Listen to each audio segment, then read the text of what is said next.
જામ ખંભાળિયા તાલુકાના આહેર સિંહણ રોડની બાજુમાં આવેલા શ્રી સંઘાયડા વાડા યક્ષ બોતેરા દાદાના પવિત્ર પટાંગણમાં દર વર્ષની જેમ આ વર્ષે પણ શ્રી સૌરાષ્ટ્ર કચ્છ વાગડના ક્ષત્રિય સંઘાર સમાજના ઇષ્ટ દેવ શ્રી યક્ષ બોતેરા દાદાની પહેડી મહોત્સવનું આયોજન કરવામાં આવ્યું હતું।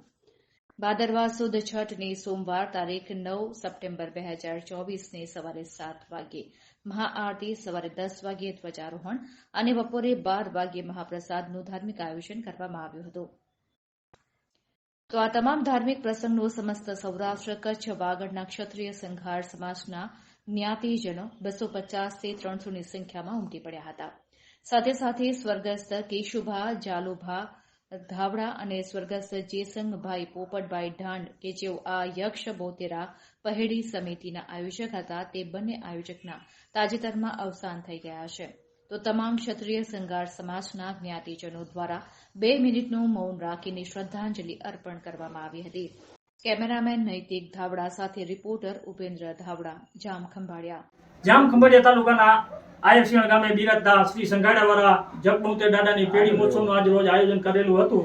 તેમાં શ્રી સૌરાષ્ટ્ર કચ્છ વાગડના ક્ષત્રિય સંઘાર સમાજના આગેવાન અહીં ઉપસ્થિત છે। આજ આ પ્રસંગ ઉજવવામાં આવ્યો તે વિશે આપ શું કહેશો? જય જગબોતેર દાદા। ખંભાળિયા તાલુકા દેવભૂમિ દ્વારકા જિલ્લાના ખંભાળિયા તાલુકામાં આહેર સિંહણ સંઘાડા જગ્યામાં આવેલ જગદાદાની જગ્યા આવેલ છે। આ જગ્યામાં દર વર્ષે સોમવારે પહેલી સોમવારે અહીંયા પેઢીનું આયોજન કરવામાં આવે છે। તેમજ કચ્છ, સૌરાષ્ટ્ર, વાગડ તમામ જગ્યાએથી સંઘાર સમાજ અહીંયા પેઢીમાં લાભ લેવા માટે આવે છે અને સોમવારે આ પેઢીનું ભાદરવાના પહેલા સોમવારે પેઢીનું આયોજન કરવામાં આવ્યું હતું। તેમજ દરેક સમાજ સંઘાર સમાજના માણસો ઉપસ્થિત રહ્યા હતા। સવારે 9 વાગે ધ્વજારોપણનું આયોજન કરવામાં આવ્યું હતું। તેમજ સવારમાં આરતીનું પણ આયોજન કરવામાં આવ્યું હતું અને બપોરના 12 વાગે તમામ સંઘાર સમાજના આગેવાનો તેમજ ઉપસ્થિત રહ્યા હતા અને 250 થી 300 માણસોનું અહીં જમણવાર કરવામાં આવ્યું હતું દાદાની જગ્યામાં।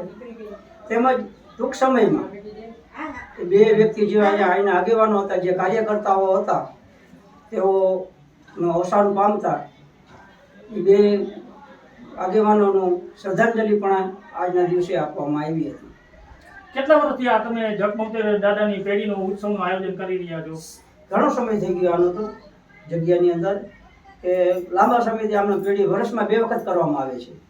એક ભાદરવા સુદ સોમવારના કરવામાં આવે, તેમજ ફાગણ મહિનામાં આપણે પડવાના દિવસે પણ આ મોટું આયોજન કરવામાં આવે છે। એ આયોજનની આજુબાજુના ગામડાઓમાં માણસો પણ અહીંયા ઉપસ્થિત રહે છે અને આ દાદાની જગ્યા બહુ પ્રખ્યાત છે અને આજુબાજુના ગામને પણ શ્રદ્ધા છે। તો તમામ આગેવાનો આજુબાજુના ગામના લોકો પણ અહીંયા હાજરી આપે છે।